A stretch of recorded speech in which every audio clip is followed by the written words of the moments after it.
Hi, Impressa, it's Dr. McKeon, and welcome back. I'm thrilled to welcome you back today, October 20th. But before you come onto campus, we want to make sure we've gone through some of the protocols for coming to school and leaving that'll help you and your families know exactly what to expect.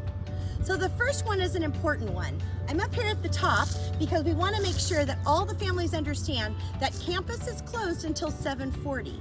That includes our driveway and our gates. So up until 7:40, we don't want any students coming onto our campus. This will help us make sure that you are socially distanced and staying safe. All right, here we are as we're walking in. The east side and the west side are going to have these fabulous dots on the ground to help you stay safe as you're coming into school. Now I'm standing in the student zone. If you notice, we put red caution tape here on the ground. You're going to be saying goodbye and giving those kisses on the other side of that red zone. Once the students come in here, this is students only. Also, we're going to have it on the opposite side. So over here by the bike rack will be another gate that our second and third graders will be going into. There's a red zone over there as well. Please, parents, make sure that you stay on the outside of those zones so we can keep your students safe while they're in our student zone. Let me mention one more thing. The main gate, kinder, first, fourth, and fifth. They will be coming in the main gate in the mornings. Second and third, the gate over at the bike rack. As you notice, I'm inside the gate. So once students have come in, we want to make sure they have the proper mask. It's going to be one that fits over the nose and the mouth like this. As you see, it's covering both areas. What's not allowed for students would be any neck gaiters, any masks that have holes in them, or anything with a vent. We want to make sure that the students are very, very safe and the mask has to cover the nose and the mouth. Also, those cute bandanas, not allowed. Please make sure you're helping me by sending your students with the proper mask.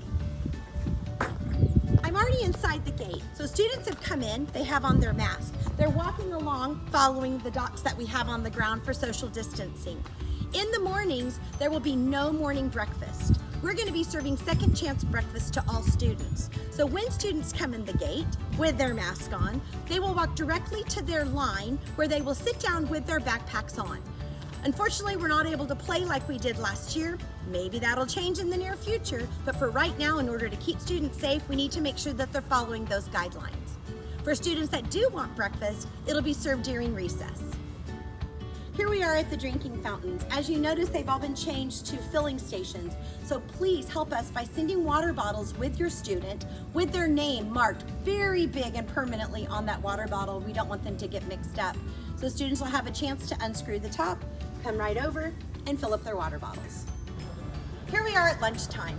The two things we want to point out and show you are there are sit spots on the tables to help social distance the students, and students will be assigned to specific tables every day to eat. As we notice at this table, we have a second grade class, and then once they're gone and the tables are sanitized, a fourth grade class will be coming and sitting here as well. Once students are seated and ready for lunch, they can take their mask off and enjoy their lunch. We've purchased lanyards for the students that have a double clip on them. So when they take them off, they will hang, and then when they're done with their lunch, they'll put them back on. When your student comes with their lunch, please make sure their lunchbox is marked very clearly with their name on the outside of the lunchbox. That will help us on making sure that students get the lunch that you packed for them to bring. Also, it's really important, especially for our kinders and first grade families, that your child knows how to open the items that are inside their own lunchbox. This becomes a problem for our noon duty since they are going to be very limited on the touching that they're going to be able to do to what your students are bringing. We want to do everything we can to avoid cross-contamination. At Impressa, one thing we're really fortunate to have is a huge, huge field. So what we've done is we've divided the field into zones. All classes will play with their class or cohort during the day. We won't have a mixing of students during any recess, lunchtime, or when they're here on campus. So we are really, really lucky to have all of this space. We have it divided out, and then every week the classes will rotate, giving the kids a chance to play somewhere different every week.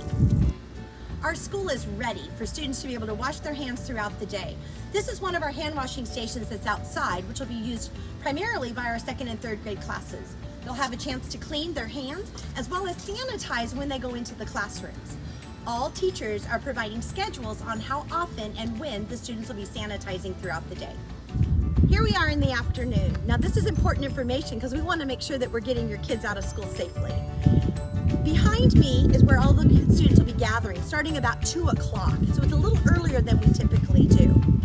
Kinder and first graders will be gathering here in front of the music and library room in the grass. Second and third grade will be near the bike racks over here, but on the inside of the gate, with fourth and fifth directly behind me in the corridor. Parents, when you're coming in the afternoon, you're going to want to come in either the east side or the west side, and there'll be an area where you'll be giving your student's name to someone with a walkie-talkie. All teachers will have walkies, will be able to walkie that student's name, and will be bringing that student out to whichever gate that you are at to meet them. All right, that was only for the parents walking up. We have 2 other ways that we know students are going to need to get home to you. If you choose to be down at the park where you'd like your students to meet you down there, we're actually going to dismiss walkers about 10 minutes before the bell. So walkers will be the first ones to leave the school every day, walking to where you're going to be meeting them. The other way we're going to get students home is if you are driving.